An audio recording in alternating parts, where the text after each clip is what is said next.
Hello guys, pag-usapan lang natin ang mainit na issue umano guys patungkol umano kay na Alden Richard at Catherine Bernardo. Kung bakit nga naman guys mainit ang mga mata ng mga netizens at mga fans kina Alden Richard at Catherine Bernardo. Nagpatuloy ba ang panliligaw niya guys kay Catherine Bernardo noong sila ay nasa Canada?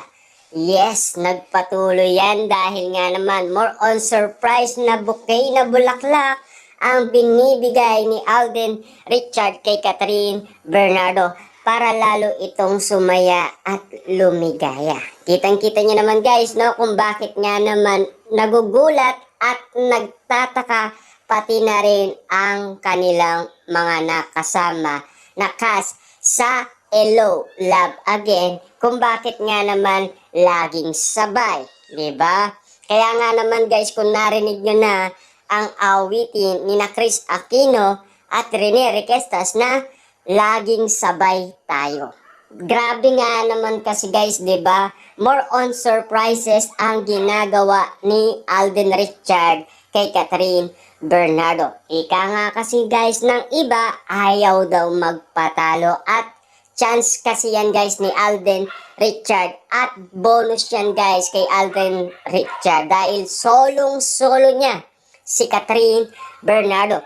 Kitang-kita naman natin kasi guys ang mga pangyayari kaya gulat na gulat ang maraming tao. Kita nyo naman guys kung ganito lagi ang ginagawa ni Alden Richard, hindi ba mapapaibig si Catherine Bernardo? Kita nyo naman guys, no? Talagang mapapansin na lang natin ang pagmamahal at init na damdamin ni Alden Richard para kay Catherine Bernardo. Yan kasi guys ay kapansin-pansin lamang kasi, 'di ba? Kasi kung mapapansin ninyo guys, no, simula nga naman nalaman natin na nanliligaw umano si Alden Richard kay Catherine Bernardo at lalong-lalo na guys, more on surprises ang ginagawa ni Alden Richard kay Catherine Bernardo. Malaking bagay nga naman kasi guys ang nangyayari kaya pilit pinag-uusapan at pilit pinagkakaguluan at pilit talaga guys dinudumog ng maraming tao ang mainit na issue patungkol umano guys kina Catherine at Alden Richard. Kaya nga naman guys ayaw maniwala ng mga fans dahil meron nga naman silang nasilayan at meron nga naman silang nakita. Kita nyo naman guys, mga co-star nila, dudang-duda. May something na nakikita umano kung bakit nga naman lagi daw silang sabay. Siyempre guys, alam naman natin kung magkaibigan sila, hindi sila magpapakita ng ganun. Lalong-lalo na guys, artista sila. Tandaan nyo yan guys, sabihin na natin na hindi normal na katulad natin kasi hindi tayo pag-iisipan ng ibang tao. Kasi sila na mismo ang nagsabi niyan guys, di ba? Magkamali ka lang, spotted na yan sa maraming tao at kakalat na yan. Paano guys, artista kasi sila, di ba? Kaya madaling pag-usapan. Siyempre kung nag-iingat nga naman kasi sila guys, alam naman natin magkaibigan lang sila. Pero marami nga naman kasing bagay guys ang nangyari na sa Pilipinas kung bakit nga naman napapag-usapan sina Alden Richard at Catherine Bernardo. Kailangan maunawaan ng maraming tao guys ang mga nangyayari umano kina Catherine, Alden Richard ang patungkol umano sa mga inala ng iba. At kaduda-duda nga naman kasi ang bawat nakikita ng mga netizens at mga fans na ginagawa ni na Catherine at Alden Richard. Hindi ba magtataka guys ang maraming tao? Binibigyan ng bulaklak, wala naman okasyon, di ba? Siyempre guys, kung magkaibigan sila, bakit mo siya bibigyan ng bulaklak kung walang okasyon? Dapat may birthday or dibo, di ba? Kitang-kita naman natin kasi guys na nagmamahalan silang dalawa. Siyempre guys, marami naman agree dyan noon pa man 2023.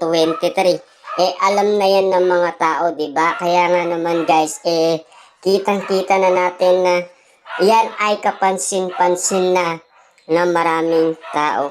Kaya hindi na tayo guys magugulat umano sa mga nababalitaan na natin at nakikita na natin dahil yan ay laman na yan ng maraming social media platform at napag-usapan na yan guys at pinagkaguluan na yan at pinagpestaan. Kasi gusto ko lang i-remind sa inyo kung bakit maraming nagtataka at nagugulat sa mga sagot nila. Kasi hindi nga naman kasi guys makapaniwala ang maraming tao dahil sa mga nangyayari sa kanilang dalawa. Kasi guys, di ba nakita nyo naman siguro sa lie detector test, ano ang sagot nila?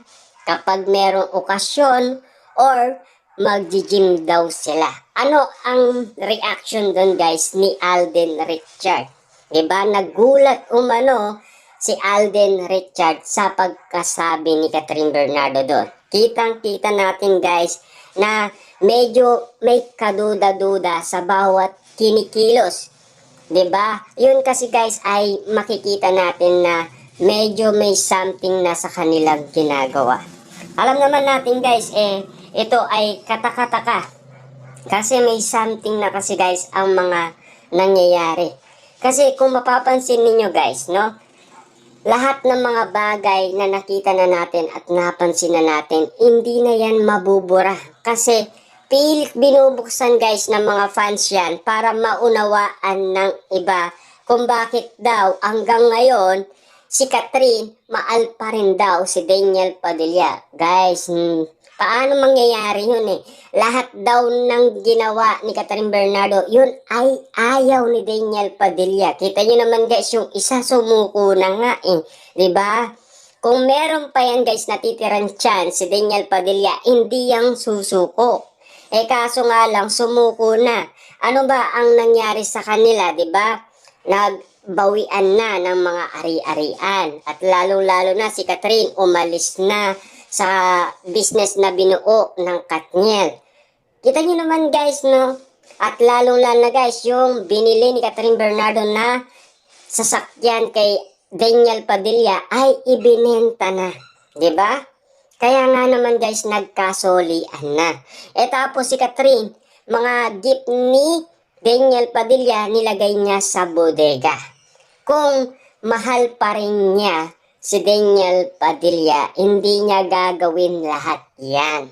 Ano yan? Para lang magpasikat? Patunayan lang na martyr siya, marupok siya? Hindi ganun guys Siya na nga mismo nagsabi na hindi ako magiging marupok ngayon 2024. Kung 2023 guys, naging marupok siya. Dahil kita naman natin kasi guys ang ebidensya na nangyari umano sa Christmas special na si Catherine mismo ang umalik kay Daniel Padilla. At dali-dali nga naman guys na binura ni Daniel Padilla ang kanyang iwalayan note. Akala niya kasi guys, makikipagbalikan na si Catherine Bernardo sa kanya. Hindi niya alam na yun na ang uling alik ni Catherine Bernardo kay Daniel Padilla. Siyempre guys, no, baka iniwanan lang na good luck kiss. Diba? Yun ang pinakaano natin Siguro nagpapasalamat na lang siya. Salamat sa lahat ng magaganda at masasakit na naranasan ko sa'yo. Diba? Yun kasi guys, hindi alam ng marami kung ano ang nasa isipan ni Catherine Bernardo. Gulong-gulo ang tao guys Hindi niya malaman kung papaano siya mag-move on, kung kakayanin ba niya o hindi. Kasi mahirap nga naman kasi guys bitawan ang 11 years na binuo nila. At unti-unti nga naman itong nawala. Kasi napakairap nga naman kasi guys sa tao na mapawalay sa yung unang minahal at yung pa ang nagloko sa'yo. Siyempre guys, maaga silang nag-inlaban. 16 years old pa lang guys si Catherine Bernardo. Nagmahal na siya ng katulad ni Daniel Padilla. Hanggang sa umamin sila.